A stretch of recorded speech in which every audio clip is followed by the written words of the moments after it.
Hello, my name is Mourad, and you're listening to Algerian Youth Voices.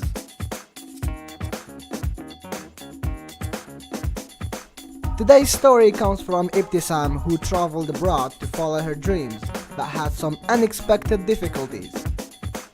Selma Mouloudj has her story. Last year, Ibtissem achieved her childhood dream by going to the UK to study. Everything was like magic to her. She liked the language, the lifestyle, and the education. Oh my god, there was a lot of differences. Every detail was new for me, so there was a huge difference. But I kind of liked it the first time. It was an adventure, a discovery for me. But Ibtissem's life wasn't all peaches and cream. Oh yeah, that was the worst part. It's because I used to live alone in a campus. I basically didn't know anyone. Ibtissem problems went from bad to worse.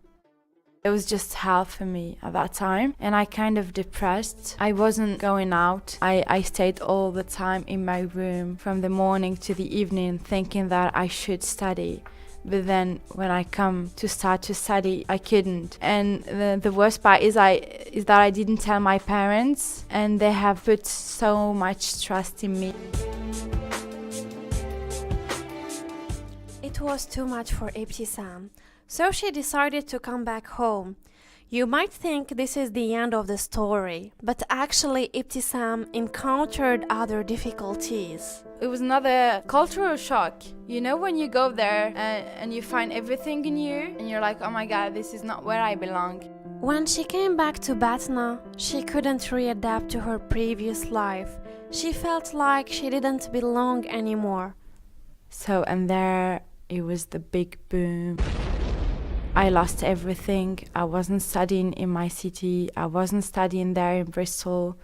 I lost everything I had. I lost my parents' trust, my sponsor, my self-confidence. I passed almost 3 months in a depression. I was trying to figure out what I'm going to do now. It was all regretting. That's all I could do is to regret. Oh, I wouldn't have personally imagined that you have been through all that, because when I see you, I can see a smiling, positive person in front of me. That was Mourad, my colleague, who was during the interview with me. Can I ask you how you have changed like this? So after the depression, one day I just woke up and decided that's enough.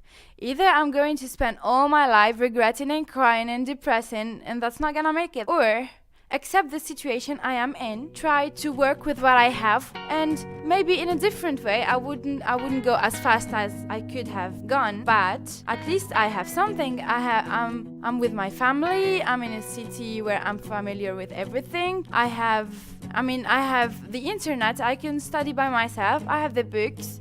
I can apply for internships, and this is it. I cannot spend more time in sadness. So yeah, and since that day, everything has changed.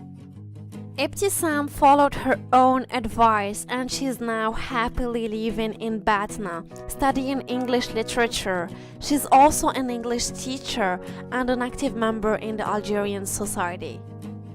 For AYV, I'm Selma Mouloudj from Algiers. Thank you, Selma, for reporting Ibtissem's touching story.